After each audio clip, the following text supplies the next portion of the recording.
Presidente. Necesitamos un bello florero para el banquete. 198 años legislando para los colombianos, recorriendo una historia política que permitió construir la Casa de las Leyes. ¿Qué le parece, doctor Caldas? Este es el lugar donde se presentan, debaten y aprueban las normas. Si don Antonio Nariño estuviera aquí presente. Esta crucial misión nos hace baluarte de la democracia. Aquí comienza Voces del Senado.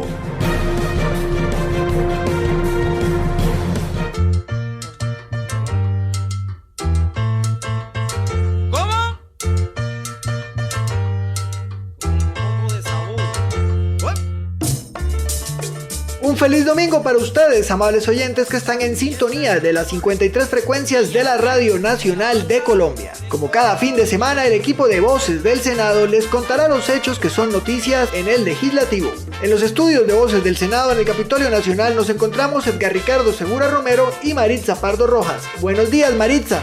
Buenos días, Edgar. También enviamos un cordial saludo a los oyentes que en estos momentos se conectan en las diferentes plataformas virtuales en donde nos encuentran como Senado Colombia en Facebook y YouTube, y en Twitter somos @SenadoGodCod, siempre con el numeral Voces del Senado. Y Edgar, les decimos nuevamente gracias por escucharnos y bienvenidos a Voces del Senado. Así acabaría mis penas, sería el hombre más Voces del Senado, iniciativa de la mesa directiva encabezada por el presidente de la corporación, Lidio García Turbay. Primer vicepresidente, Honorio Enríquez Pinedo. Segundo vicepresidente, Alexander López Maya. El secretario general, Gregorio El Hash Pacheco. Y la directora administrativa, Astrid Salamanca Rajín.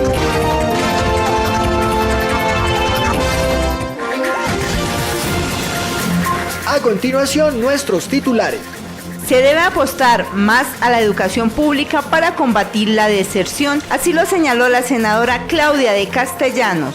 Radican proyecto de ley que busca superar las barreras para el acceso a la anticoncepción. Iniciativa de la senadora Victoria Sandino. Senador Rodrigo Villalba pide centrar los ojos en el deterioro vial que presentan las carreteras del departamento del Huila. En Colombia se invierte en asfalto y economías extractivas, pero no en intelecto. Senador Juan Luis Castro. Solicitan el mayor peso de la ley para los terroristas y apoyo para quienes acataron el llamado de la paz. Senador Guillermo García Realpe dice no a la venta de activos. El gobierno colombiano no va a caer en las provocaciones de Maduro, así lo expresó la senadora Paola Holguín. En Comisión Quinta analizan el desarrollo de la agroindustria en la Altillanura. Iniciativa del senador Carlos Felipe Mejía. Bienvenidos a Voces del Senado. Voces del Senado.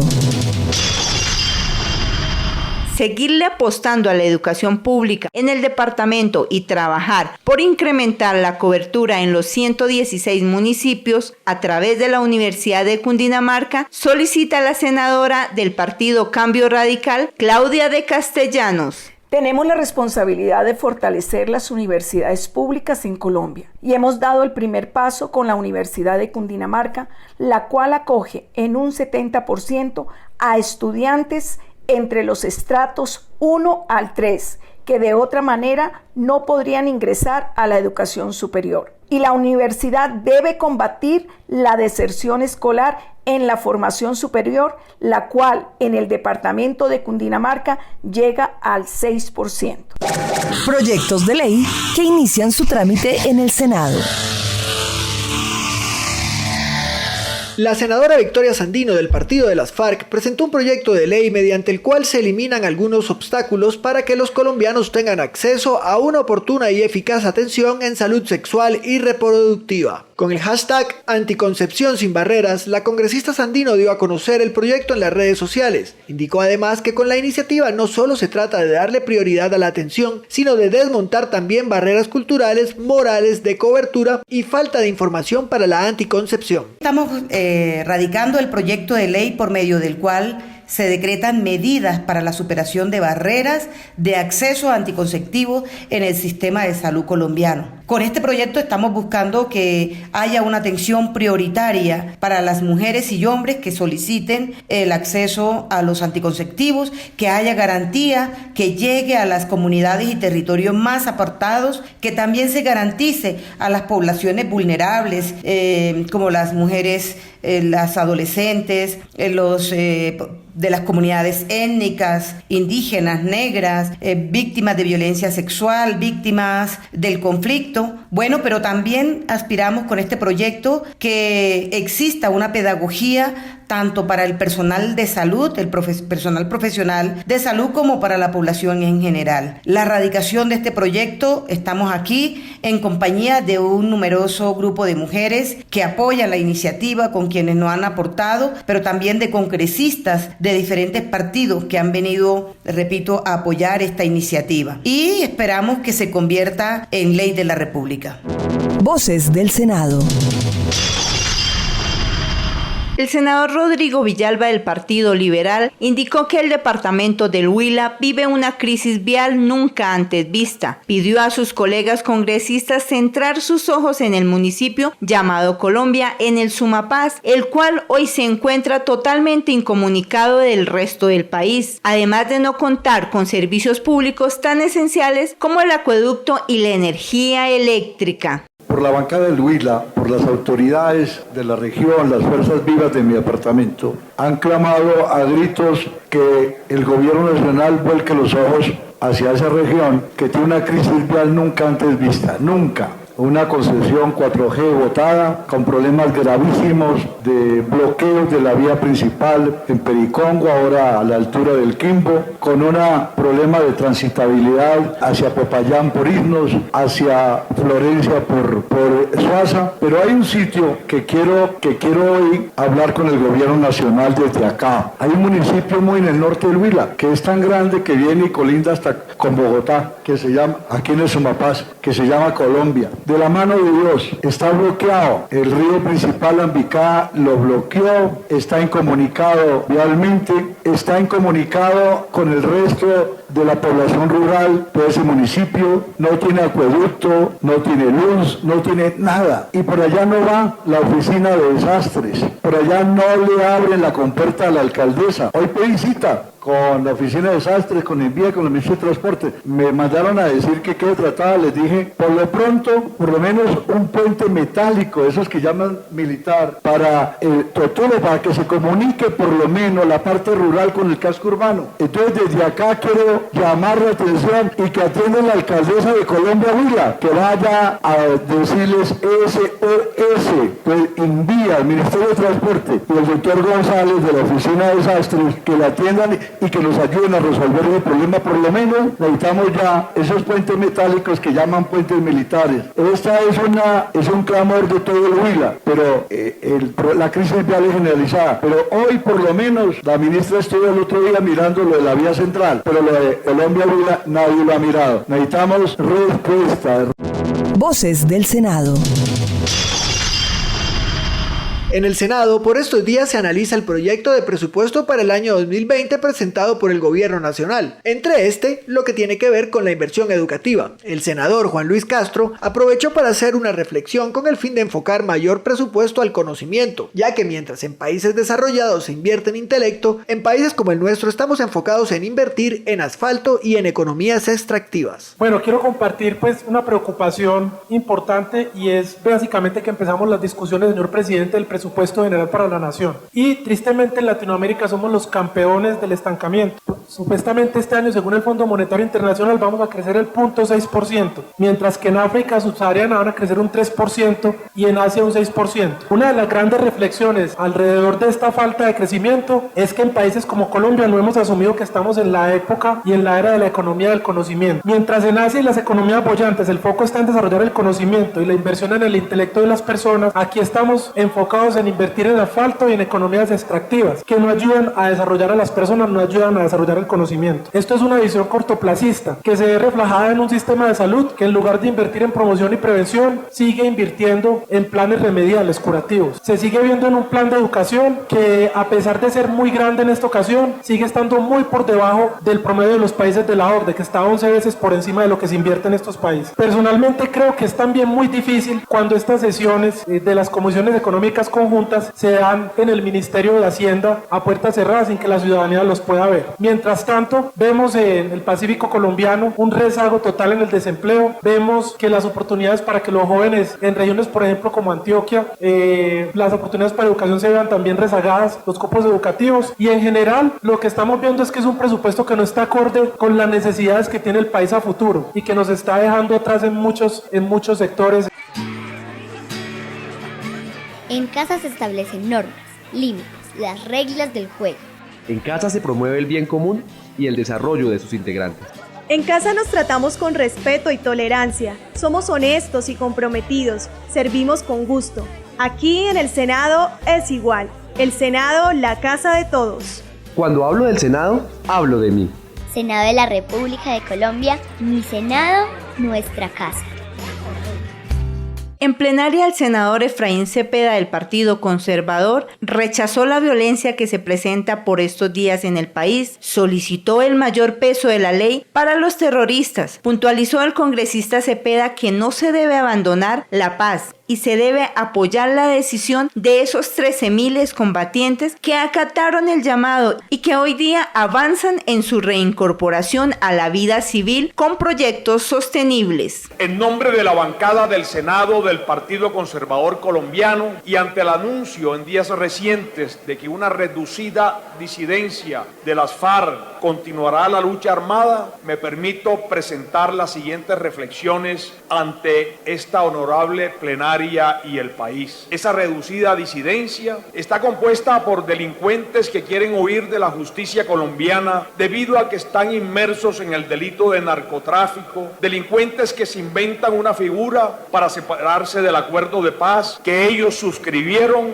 y como cortina de humo, a sabiendas de que tarde o temprano serán capturados y extraditados. Delincuentes que se esconden en el vecino país de Venezuela, amparados en el régimen dictatorial de Nicolás Maduro, que el pasado mes de julio aseveró, abro comillas, Iván Márquez y Jesús Santrich son bienvenidos a Venezuela y al Foro de San Pablo cuando quieran venir. Son los dos líderes de la paz. Sería bueno conocer la opinión de los aliados internacionales de esa dictadura como lo es la China, país donde el narcotráfico es sancionado con pena de muerte y que hoy respalda un régimen a todas luces es cómplice de narcotraficantes. Por lo anterior, respaldamos al gobierno nacional en su propósito de encarrilar todos sus esfuerzos para perseguir a esa minoría a la que todos los cuerpos de seguridad del Estado deben perseguir para que todo el peso de la ley y la justicia colombiana recaiga sobre ellos. Colombia es un país en marcha. No podemos abandonar la oportunidad de construir la paz con esos 13.212 combatientes acreditados por la Oficina del Alto Comisionado para la Paz, que acataron el llamado del proceso de paz y que hoy avanzan en su reincorporación a la vida civil. Hoy más que nunca debemos acelerar la inversión en vías terciarias, acueductos y alcantarillados, proyectos productivos que dinamicen el desarrollo del campo colombiano y reafirmar el camino recorrido, continuar construyendo país sobre las bases de la democracia y con aquellos miembros de la FARC que hoy tienen asiento en el Congreso de la República y acoger a los desmovilizados, reparar efectivamente a las víctimas del conflicto armado y proteger la vida de los líderes sociales que defienden los territorios y construcción de paz. Está firmado, señor presidente, por toda la bancada del Partido Conservador del Senado. Muchísimas gracias. Voces del Senado. Frente a los anuncios de la venta de ISA y Ecopetrol por parte del gobierno nacional, el senador liberal Guillermo García Realpe indicó que esta propuesta es un descalabro que atenta contra la solidez económica y la fortaleza institucional, además de no solucionar los problemas económicos que tiene el país. Siempre he sido enemigo filosófico de las privatizaciones. y no nos ha gustado, no han resultado, no han solucionado ninguno de los problemas, ni los financieros, ni de los problemas de prestación de servicios. También ha habido grandes equivocaciones con las privatizaciones. El más actual y grave problema es el de la privatización de Electricaribe y muchos acueductos a lo largo y ancho del país, como la AAA de Barranquilla, etc. En el caso de ahora, del ofrecimiento de venta de parte de ICE y de Ecopetrol, pues es un descalabro enorme que atenta contra la solidez del país, solidez económica y la fortaleza institucional. No va a solucionar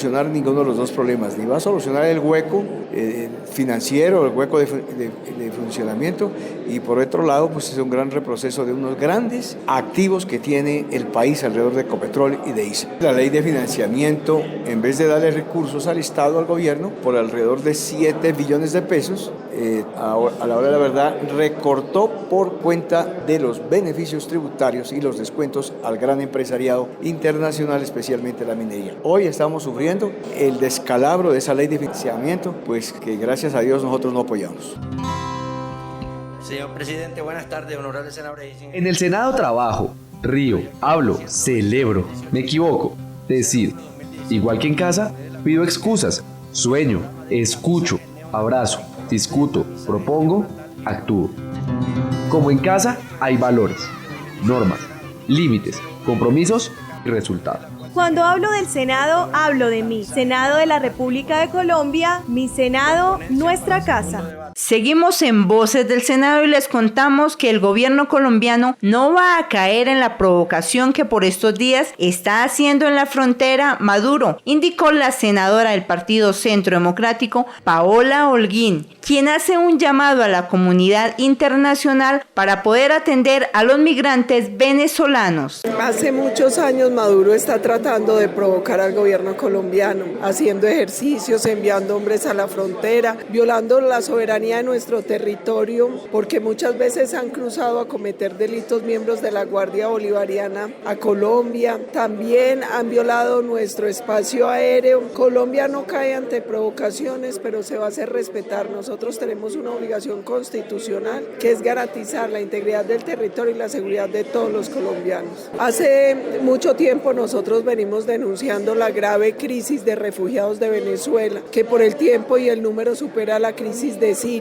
Hay varias cosas. La primera, hay gente que habla de un cierre de frontera. Eso es imposible. Son más de 2.000 kilómetros con más de 200 puntos no legales que es imposible controlar. Además, los hombres y mujeres que huyen de Venezuela lo están haciendo porque allá no les pueden garantizar lo mínimo para sobrevivir. El llamado es a la comunidad internacional. En las crisis de refugiados a nivel mundial se ha hecho siempre un fondo común que lleva una ayuda de aproximadamente entre $600-700 por refugiado. A Colombia lo que ha llegado de ayuda internacional no llega a los $70 por refugiado. Ahí el llamado es, este es un problema no de Colombia, este ya es un problema regional, mundial, y necesitamos la cooperación de todos los países. De no conseguir esos recursos que se van a incrementar por estos anuncios de Maduro en la frontera con Colombia, ¿qué le plantean a ustedes al gobierno a través del canciller? No, nosotros necesitamos que el fondo se active, necesitamos que la comunidad internacional contribuya, porque fiscalmente para Colombia es imposible atender el casi 1.500.000 venezolanos que han llegado, más 250.000 colombianos que vivían en Venezuela y han retornado, y a medida que se agrava la crisis en Venezuela tiende a aumentar el número. En el Congreso de la República estamos comprometidos con la inclusión. Nuestro objetivo es facilitar la atención a las personas sordas, resultado de la alianza con el Ministerio de Tecnologías de la Información y las Comunicaciones MINTIC y la Federación Nacional de Sordos FENASCO. El Congreso de la República cuenta con el servicio de interpretación en línea CIEL para las personas sordas interesadas en consultar sobre los proyectos de ley, las leyes y el funcionamiento del Congreso. También pueden contactarnos a través de relevo de llamadas solicitando comunicación al número 382-2302 en la ciudad de Bogotá en horario de 8:30 de la mañana a 12 del mediodía y de 2 a 5 de la tarde de lunes a viernes. Aquí estamos construyendo un país sin barreras de comunicación. Debates de control político en comisiones. En la Comisión Quinta se llevó a cabo un debate de control político citado por el senador Carlos Felipe Mejía sobre el desarrollo de la agroindustria en la Altillanura. El congresista Mejía indicó que las inversiones que deben realizar las empresas en la Altillanura son muy elevadas y el verdadero reto es incluir la participación campesina dentro de este desarrollo. ¿Cómo hacemos para que ese gran desarrollo agropecuario que se puede convertir en la gran despensa no solo de Colombia, sino seguramente del mundo, cómo hacemos nosotros para que esa tecnología y ese desarrollo pueda llevar de la mano también a los pequeños campesinos, a los agricultores, a los pobladores de esa región que no tienen las herramientas para hacer semejante desarrollo tecnológico? Cuando uno se pone a investigar, pues se encuentra que también hay modelos asociativos que han generado esos esquemas, pero creo que nos va a tocar profundizar mucho más, porque sostengo que el hecho de repartir tierra no soluciona el problema si eso no va acompañado de tecnología, de crédito, de inversión y de todo el apoyo que necesita el sector, ese tipo de agricultura en una zona tan difícil, donde al final del día vale muchísimo más la inversión en agricultura, la inversión en tecnología, la inversión en adecuación de suelo que la misma tierra. Casi que si usted no tiene las herramientas y le regalan 5.000 hectáreas en la Altillanura, lo pueden arruinar, puede volverse en la ruina para una persona. Es como si a uno le regalan una finca cafetera que no tenga unos suelos que corresponden a los suelos donde usted va a tener producciones de más de 250 arrobas por hectárea. No la reciba porque lo arruina. Es un poco poner en contexto todo este tema de la Altillanura y cómo nosotros podemos generar una discusión para que todos los esfuerzos que está haciendo el gobierno por sacar adelante todas estas leyes que generan, digamos, que el escenario para poder transformar la agricultura colombiana pues pueda salir adelante. Esa es como la introducción que yo quería hacer por este tema que tanto preocupa a la comisión, y seguramente al final de esta discusión que vamos a tener ahí lleguemos a la conclusión que valdría la pena hacer una audiencia pública donde podamos invitar a todos los actores que tienen que ver con eso, inclusive por supuesto a los campesinos y a tanta gente que tiene tierra en la Altillanura y que se preocupa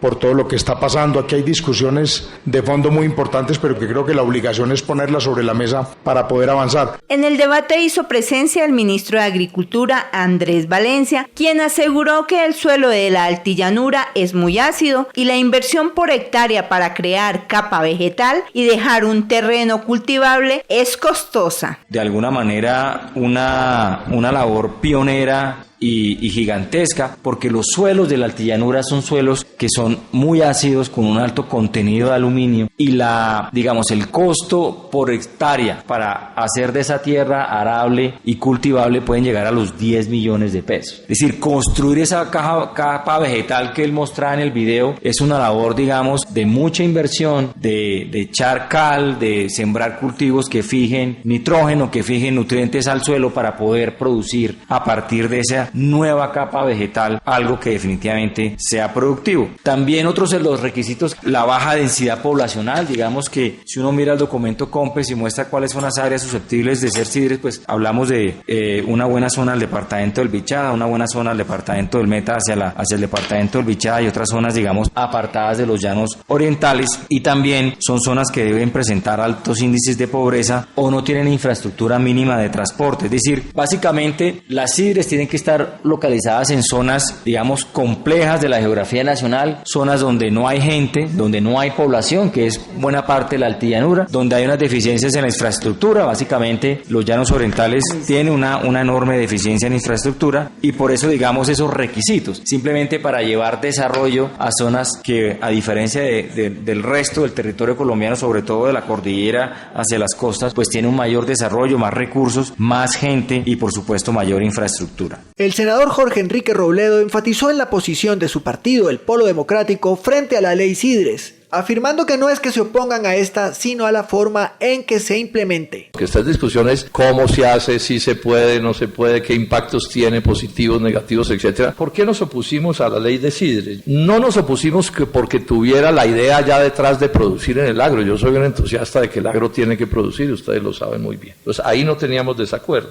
Tampoco teníamos desacuerdo porque fuera un proyecto muy pensado para la Altillanura, aun cuando no exclusivamente, porque ya dije que nosotros creemos que la Altillanura debe debe desarrollarse. Tampoco porque fuera un proyecto muy diseñado para empresarios, pues tampoco me he opuesto nunca a que haya economía empresarial. Yo siempre he defendido un modelo agrario de tipo dual, campesinos indígenas por un lado y empresarios y obreros agrícolas por el otro, o sea que no era allí. Pero sí nos opusimos por otras par de razones que quiero precisar. Primero porque ese discurso de las sidres, de la super gran producción, de la no sé qué, es, quieranlo o no, un discurso anticampesino y antipequeño y mediano productor, y yo no creo en eso. Ustedes van a Brasil, buena parte del éxito de la agricultura brasileña es la pequeña y la mediana producción empresarial y campesina, y en Colombia, si algo ha funcionado en este país es la economía campesina. El caso del café, pues es evidente que sin la economía campesina, otra sería la historia del café, o en el caso de la panela, o en el caso de las hortalizas, de las frutas, etcétera. O sea, el mundo ha demostrado, no sé, en Siria casi que el 100% de la agricultura es campesina. En el sudeste asiático, o sea, Tailandia, Vietnam, son grandes productores de arroz en el mundo, es con economía campesina. Entonces, cualquier discurso anticampesino es un discurso que más que apoyarse en la realidad, se apoya en un sesgo ideológico. Entonces yo decido que no sirven, y en intereses, porque claro, quitarles las tierras a los campesinos o no darles, pues eso seguro que le gusta a alguien, que es el que se queda con esas. Lo segundo es porque las sidres, todos sabemos que en la altillanura y en Colombia hay un lío complicadísimo de legalización de tierras rurales. Ahí hay un enredo de la Madonna de 50 años. Y yo creo que lo que hicieron ahí son, llamemos, soluciones chambonas, ocultas, etcétera, etcétera. Yo no creo que eso se deba resolver así. Al mismo tiempo, el senador Robledo aprovechó para cuestionar la posibilidad de cultivar en la altillanura, pues considera que la calidad del suelo, el invierno y las distancias no hacen viable sembrar en dichos terrenos.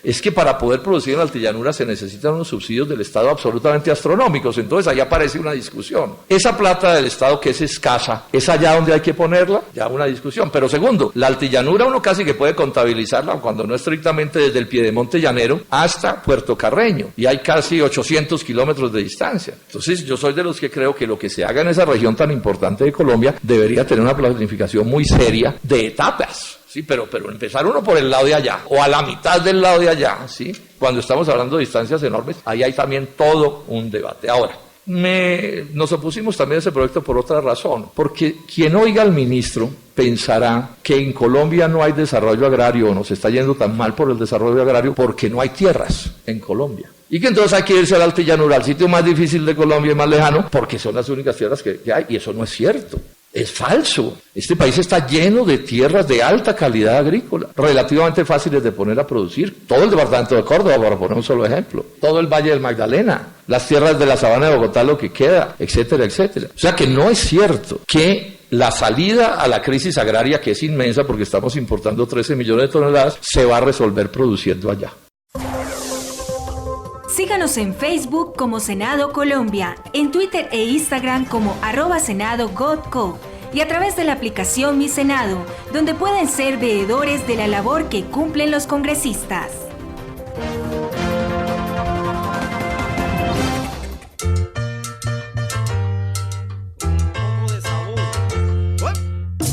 Finalizamos la emisión del día de hoy. Recuerden, si tienen alguna duda, sugerencia, queja, reclamo o comentario sobre los temas legislativos, nos pueden escribir al correo electrónico vocesdelsenado@senado.gov.co.